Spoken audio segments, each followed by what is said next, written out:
Okay, let's go.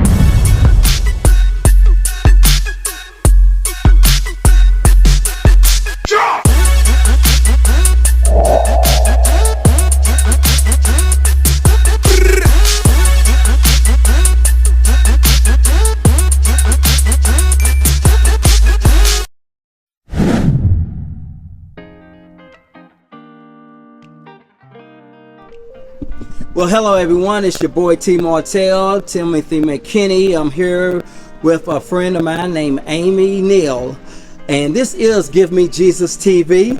And I'm gonna tell you like this: you're gonna be amazed with the story that she has to tell. So anyway, Amy, I'm gonna let you go ahead and start talking.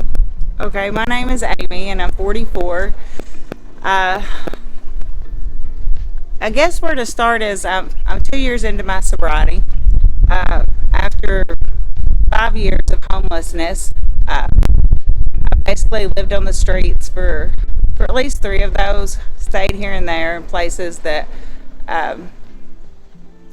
really just fit the circumstances, and made some poor choices, made many of them, and landed in jail. And was finally at the place that I could accept help. And graciously, I was allowed the opportunity to go to a 30-day program. And I came out of there and I went into Miss Rachel Wheat's New Path Sober Living. And there I found more stability. I started finding myself. I stayed close to God. I had a roommate that moved in, and I was blessed with listening to she and her boyfriend each night. He would read her the Bible, and many different things. People come into my life, and one being Tim. And yeah, I listen to more music though that's healing for my soul now. I take time each day to have a conversation with God. I pray. I stay humble. So I have a question. So you say that you took the wrong path and all that. So like, what kind of path are you speaking about? Methamphetamine. I was an intravenous user, and regardless of how we get there, it's a rare path to make it off of. One that I wasn't sure I would ever be able to come off of. It had a grip on me, and it definitely changed who I was as a person, the way I went about life, the way I seen stuff, the isolation. I'm very introverted anyway, so for me to find pleasure, to be isolated it was good, but I sunk deeper into depression. Was there a time in your life that you tried to get off of it and was just having a hard time? 6 weeks I got sober. I went straight into a relationship with this guy, and basically that's what I was finding myself on. And I had a job. When that went south, that shortly after then is when I met back with him out of feeling bad about his choices he had made, and that he went back to drugs. And he had a year sober, or longer than a year, but he'd been on the street near a year sober. So when he had fell back, I felt responsible, although I didn't bring the drugs around. Right. And I put myself back around him, and he was the one who ended up shooting me up. So at the end, I had a great desire to be sober. But I walked the streets each night, and I wouldn't reach for help.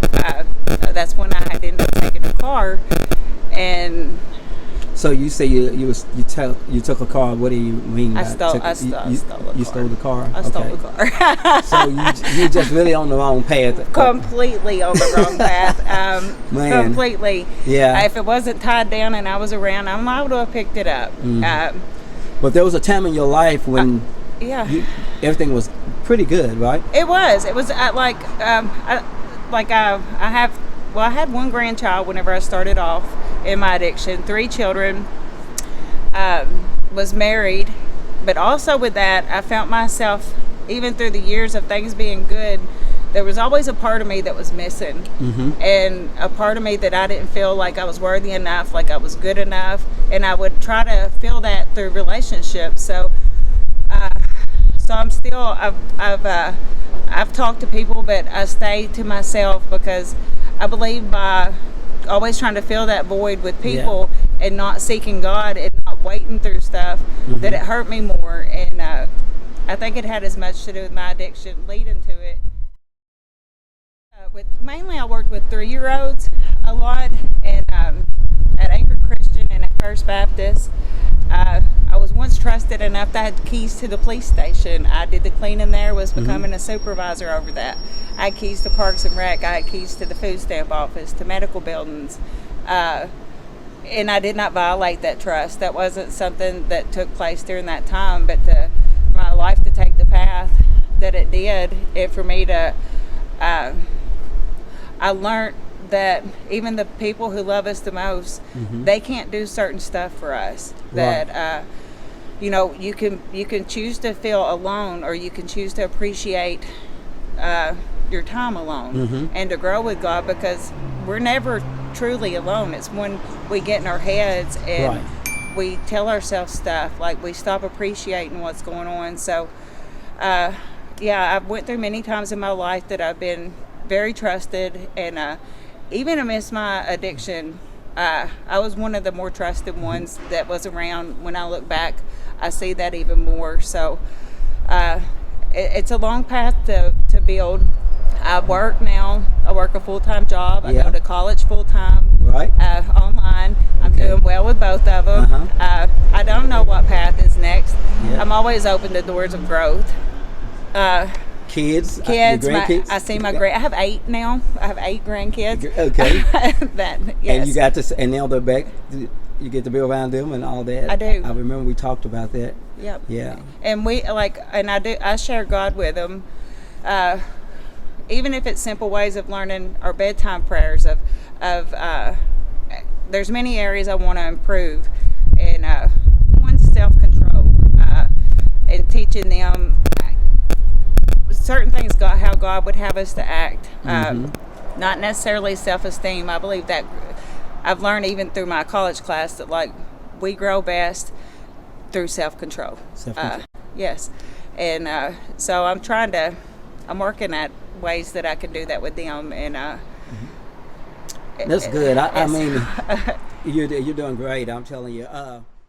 For the people that's watching this, someone who may be have an addiction with drugs and all of that, what kind of advice would you give them? Reach out, pray, ask God to open doors for you, even doors things you won't reach for, but ask.